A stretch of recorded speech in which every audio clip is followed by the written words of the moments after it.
Hello guys! Good day po sa lahat. Ito naman po, meron naman po tayong isang itatampok na video. Tayo ngayon ay nandito sa papuntang Mendez, Cavite. So, itong part na to, Tagaytay pa ito. Pagdating natin po dun sa Arco, ayun na pong kitawag nilang bayan ng Mendez, no? So guys, iniikot ko talaga itong area ng Cavite para kung kayo'y maliligaw sa parteng to, kahit paano magkakaroon kayo ng idea sa mga daan. Kahit hindi pa kayo nakapunta, at least makita nyo itong videong aking tinatahak. Magkakaroon kayo ng idea, ganito pala rito sa isang lugar na to. Usually, ganun din naman kasi ginagawa ko doon sa ibang mga vlogger na napapanood ko. Na pinapanood ko yung mga video, kahit hindi pa ako nakakarating, lalo na sa mga Baguio, sa ibang lugar pa na medyo common. Pag nakikita ko yung lugar, usually parang ganito pala ka-amaze ang isang lugar, diga? Medyo kakaroon lang tayo ng idea or konsepto dun sa lugar na pupunta natin. At least kahit dito na, ito, may nakita ko rito, International School to, IT. IIS pala. Diba? Budi mo, nandito, no? Nandito sa lugar na to. Pero tingin ko sakop pa siya ng Tagaytay kasi doon pa sa Arco eh. Yan ang boundary yan. Yan ang pagpasok ng Mendez. So, ibig sabihin, sakop pa yung IS na to ng Tagaytay. Hindi ko alam kung anong lugar rin. Ayan, nakalagay, Welcome Mendez. So, ibig sabihin, mayroong isang international school dito sa lugar ng Tagaytay, Mendez, makikita. So, ito, nakapasok na po tayo sa bayan ng Mendez. Dadaanan natin itong kanilang pinaka proper town. Na? So, siguro mga nakatatlong daan na rin po ako rito. Kasi ito may mga shortcutan din naman. Meron dyan pag kumakaliwa ka dyan, meron naman mga arko naman, may mga signboard naman. May kaliwa dyan na ang tagos mo, Alfonso. Pag dumiretso ka, may paindang, may pa 13. So, may pagdating doon, may pasilang. So, diga, kung kayo'y magtiyempo na nagkaroon ng traffic dun sa crossing Mendez, which is dun mismo sa pinaka main highway, pwede nyo maging alternate route to. Or meron pa isa, yung sa may Amadeo. Biyabanggit ko to para pag sandito kayo sa Tagaytay at naalala nyo tong o napanood nyo tong video ko, pwede nyong daanan siya para din naman sa giginhawa ng yung pagbabiyahe. So, yun lang naman ang aking tiyatahak lagi sa mga biyabanggit ko sa mga pagbablog ko, sa pag-content ko. Yung pinapakita ko lang yung lugar. Medyo expensive siya kasi sa gasolina. Pero na-enjoy ko naman tong ginagawa ko. Kaya worth it naman. Yun nga, tatalunin nga lang talaga tayo ng expenses. Siyempre, wala namang kada gasolina mo, papalo talaga yan. Lalo na kung mabilis patakbo. So, ito na, nasa town proper na tayo ng Mendez. So, maganda naman siya, malawak, tsaka medyo organized yung lugar na to. Talagang you need to follow the traffic rules dito sa lugar na to. Yun lang napansin ko, ha. At ang mga minsan na rin checkpoint na rin ako dito nung napadaan ako. Magagalang yung mga enforcer nila, yung mga police, traffic enforcer, medyo napaka approachable nila. Kaya hindi ka rin mahiyang makipag-usap or pwede ka nga magtanong, sir, saan na papunta dito? Usually, ganun ako pag yung lugar na diadaanan ko, hindi ko alam. Yun ang pinaka-technique. At medyo napapasok ka sa one way or two way na hindi mo alam yung daanan na yun, na hindi pala no entry pala, one way lang. Pwede ka magtanong agad direkta doon sa mga enforcer. Kasi malalaman nilang hindi ka taga doon, di ka? Tsaka isa pang proof nun, siyempre yung lisensya mo, hindi makikita lang hindi ka taga dyan, di ka? Pero pinaka-the best, lumapit ka sa mga enforcer kapag alam mong naliligaw ka. Yun isang technique ng isang rider. Maliban doon sa paggamit ng mga Waze, paggamit ng mga Google Map, pinaka-the best na rin yung personal attached sa enforcer or police officer. Kailangan natin makaya. Itong kanan na to, ito yata ang kanilang munisipyo. Yata, hindi pa sure. Simbahan na napakagandang simbahan nila ito sa kaliwa. So, yun lang naman ang pinaka medyo malawak siya in term of area, pero itong sa sa town proper nila, medyo yan, kita nyo lang, isang pasadaan lang natin. Pero syempre, yung sakop niya, yung tinatawag niya radius, malawak kasi doon sa kabilang side ng silang may Mendez doon, sa side ng Indang may Mendez dyan, sa side ng Alfonso may Mendez, pabilog baga siya sa madaling sabi. So ang radius niya malawak, medyo itong town proper, medyo kaya kagandaan lang. Ngayon lang ako nakadaan na medyo hindi nakadaan sa isang town proper na di gaanong ka-traffic, no? Kaya ngayon nabanggit ko nga kanina, di ka, napaka-organized ng mga enforcers nila, talagang well approachable pa. Yan ang pinaka the best. Ibig sabihin maganda yung mga namumuno dito ng LGU, ng mga police station na ganyan. Dahil sa pamumuno pa lang ng kanilang sa pag-deliberate pa lang ng kanilang mga tawan, ibig sabihin maganda yung ang turo ng isang leader nila.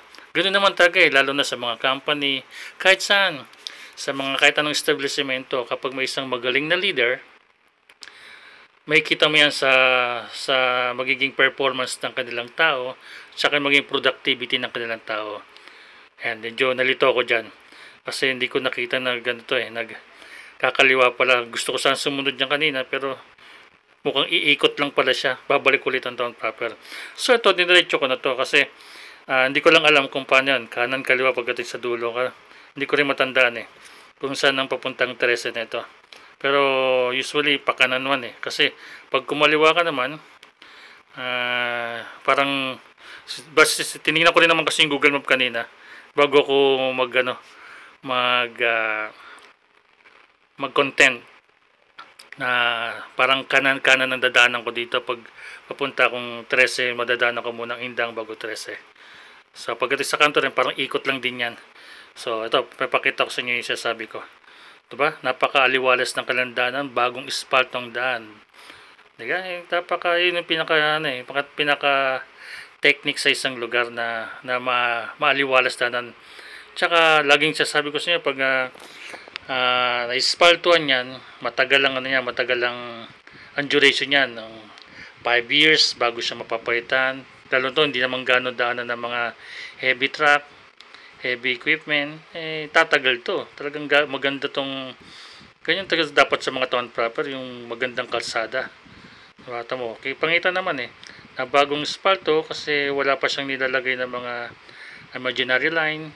Ito, dito ako na lito noon So kung kakaliwa o kakanan ako dyan, pero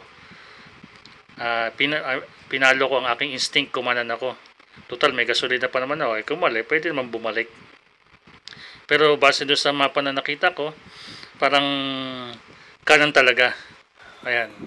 Diniretso ko na yan. Medyo panay katatapos lang yata ng parada dito at ng mga kabataan ay ng mga naka sport gear. Ang iba naman na ba election ba? bago yata mag-election tong video ko na to. So dito sa part na to, yan medyo na dalawang isip na ako kung tama ba yung nakita ko kanina na diretso ako, baka sobrang habang binyay ko mali na. Yan, numito muna ako dito, checking lang yan kasi wala naman tayo nakita enforcer doon kanina pagtatanungan. Yun, meron din nag-waste doon sa unahan ko. Hindi rin niya siguro confirmation kung tamang babiyahe niya. Yan, nag-check ako ng aking Google Map dyan at chinek ko kung tama bang dadaanan ko, tama ba itong way na pupuntahan ko, or baka babalik ako. Pero kung bumalik naman, no problem naman, kasi nga kung ikot lang ako dyan, siguro ikot ko naman dyan, either doon ang labas ko sa Indang, sa Alfonso, or doon sa kabila sa may Magallanes. Ayun, basta ikot-ikot lang. Pero ang route ko kasi dito ito muna. Kung sakaling tama nga yung naisip ko, dire-diretso ito. Pero based on my checking sa Google Map, tama naman. Kaya diretsada ko to kasi nakita nyo naman isang straight line, ibig sabihin dire-diretso yan. Na yung mga paltanda sa kalsada, yung mga line niya sa gilid. Straight na ibig sabihin nasa magandang highway ka, kalsada, dire-diretso. So base sa pagtingin ko sa Google Map kanina, itong way papuntang itong Mendez Indang Road. So pagdating na sa Indang, doon naman tayo, madali na yun. Mayroon din naman dalawa din kasi daanan doon titingnan lang natin kung ano unay natin, kung kakanan o kakaliwa papuntang 13 or dadaan pa tayo ng town proper nila. Yun lang guys. Ito na yung pinaka-boundary naman dito. Ito ang Mendez, Indang, Arco. So ngayon, nasa baluarte na tayo ng Indang, di ba? Kanina sa Mendez, ngayon Indang. Kaya sabi niyo hindi naman gano'ng kalakihan yung yung dinaan natin na town proper ng Mendez. Pero yung kanyang radius, yon ang malaki. Kasi pabilog, palawak siya. Sakop niya both side, sa Silang, Mapa Alfonso, Mapa Indang, Mapa Tagaytay, meron siyang napapaikutan siya sa gitna. So guys, yun lang naman, ganito lang naman ang ating ruta lagi, no. So mga bagong kalsada, bagong daanan na nadadaanan, katulad na ito, medyo bago ding kalsada, medyo matagtag nga lang. Medyo nung dinanan ko to, medyo tango-tango ako. Siguro iba-ibang ibang style na paggawa ng kalsada rito, pero okay din naman kasi hindi ka nga lang makapagataw. Kita nyo, medyo hindi birit ang patakbo ko kasi nga alug-alug ako niyan yun nga guys, kita nyo, napakaganda naman, napaka-smooth kasi sa sobrang lawak ng daanan, naisip nila yung mga gantong bagay na pagandahin yung kalsada. Kasi diba, kaya ang ginagawa nga sa mga farm, diba, road to farm ba yung gagawa nila, na dati nahirapan yung mga magsasaka, ngayon gagawa ng karoon ng kalsada para yung pag-deliver ng mga kalakal, napakasimple nilang at hindi na mahirapan. Kaya sa pag-vlog lang, i-enjoy lang natin. Hindi naman natin sasabi na kikita tayo or basta na-enjoy mo yung ginagawa mo, yun ang mahalaga feel mo medyo mabigat sa bulsa kasi nga gumagastos ka. Lalo na sa akin, motovlog ako, talagang pinaglalaan ako ng panggasolina ang pag-ikot-ikot sa lugar, sa mga napupuntahan ko para lang i-vlog for the purpose din. Kasi katulad yan, siyempre pag in the future makikita mo yung mga inikutan mong lugar. So paano guys, hanggang dito na lang po muna ang aking video. So see you on my next video ha. Kaya don't forget naman to like, comment, share, and subscribe. Kung meron kayong gustong papuntahan, paikutan around the Cavite, try to comment sa aking comment section. Para pag nabasa ko, pwede nating i-tackle sa sunod. So hanggang dito na lang. Bye-bye! Thank you sa lahat!